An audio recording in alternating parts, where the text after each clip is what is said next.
आईनी तरमीम के मुसवदे पर बिलावल और मौलाना में इत्तेफाक, काले कोट की धमकी में नहीं आएंगे। बिलावल, नून लीग और पीटीआई मुत्तफिक होंगे। पाकिस्तान पीपल्स पार्टी और जमीयत उलमा इस्लाम के दरमियान आईनी तरमीम के मुसवदे पर इत्तेफाक हो गया। मौलाना फजलुर रहमान ने कहा कि वो आईनी मुसवदे से पार्लियामेंट को कमजोर करने वाली तमाम बातें निकालने में कामयाब हो गए हैं। इत्तेफाक राय में बिलावल भुट्टो का बड़ा किरदार है। पीटीआई क़यादत से आज मुलाकात करूंगा। बिलावल भुट्टो का कहना है कि आज जो इत्तेफाक हुआ है, कोशिश है उसमें मुस्लिम लीग नून भी शामिल हो जाए। हमारा फोकस और मकसद किसी मखसूस शख्स के लिए नहीं है। काले कोट की धमकी में नहीं आएंगे। नून के सदर नवाज शरीफ से बिलावल भुट्टो और फजलुर रहमान की आज जाती अमरा में मुलाकात तय है। कराची में चेयरमैन पीपल्स पार्टी बिलावल भुट्टो जरदारी के हमरा प्रेस कॉन्फ्रेंस से खिताब करते हुए मौलाना फजलुर रहमान ने कहा कि आईनी तरमीम के मुसवदे पर पीपल्स पार्टी और उनके दरमियान इत्तेफाक हो गया है। उन्होंने कहा कि वो मौजूदा आईनी तरमीम के हवाले से इस्लामाबाद में बुध को पीटीआई रहनुमाओं से मुलाकात करेंगे। उनकी कोशिश होगी कि इस बिल पर ऐसा इत्तेफाक राय पैदा किया जाए जिससे ये आईनी तरमीम मुत्तफिका तौर पर मंजूर हो।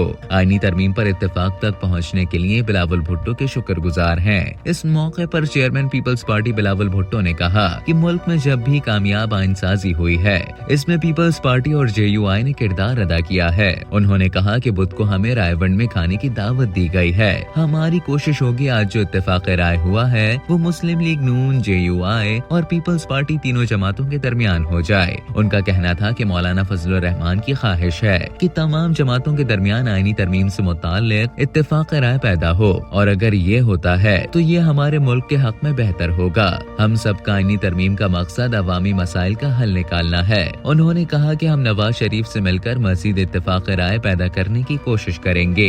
एक सवाल के जवाब में मौलाना फजलुर रहमान ने कहा कि वो आईनी तरमीम से मुताल्लिक उन्होंने पहले मुसवदे को मुस्तरद किया था और वो अब भी उसे मुस्तरद करते हैं। उन्होंने कहा कि जो तजावीज जेयूआई ने मुरतब की है उन पर बातचीत हुई है। पीपल्स पार्टी ने भी हमारी तजवीज से मिलता जुलता मुसवदा तैयार किया और आज इत्तेफाक राय से भी इस फर्क को कम कर दिया गया है। वो मुस्लिम लीग नून से भी यही तवक्को करते हैं कि वो इस आइन को महफूज रखेंगे और मुल्क में जमहूरियत को मजबूत बनाएंगे। सरबराह जेयूआई ने कहा कि जो तजावीज उन्होंने पीटीआई के सामने पेश की थी, आज इत्तेफाक राय में तय की गई तजावीज इससे मुख्तलिफ नहीं है। वो पीटीआई के सामने ये चीजें रखेंगे और उन्हें उम्मीद है कि आईनी तरमीम पर पूरे ऐवान का इत्तेफाक राय होगा। बिलावल भुट्टो ने कहा कि अगर पीटीआई आईनी तरमीम में दिलचस्पी लेना चाहती है तो वो भी चाहेंगे कि मौलाना फजलुर रहमान उनको कायल करें। उन्होंने कहा कि वो आईनी तरमीम के हवाले से कोई तारीख नहीं देना चाहते। पीटीआई मुस्बत सियासत करने के बजाय इस अमल में रुकावट बन रही है। कबल अजीम अंकल को पीपल्स पार्टी के चेयरमैन बिलावल भुट्टो जरदारी से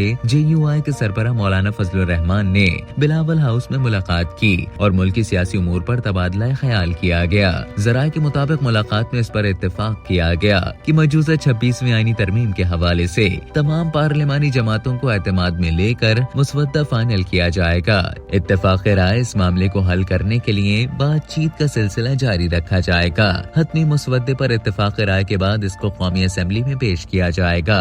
आईनी तरमीम पर पार्लियामेंट की खुसूसी कमेटी का इजलास 17 के बजाय अब 16 अक्टूबर को होगा। ताहम तहरीक इंसाफ ने इजलास में शिरकत से इनकार कर दिया है। सेनेट और कौमी असेंबली का इजलास कल मुतवक्के है।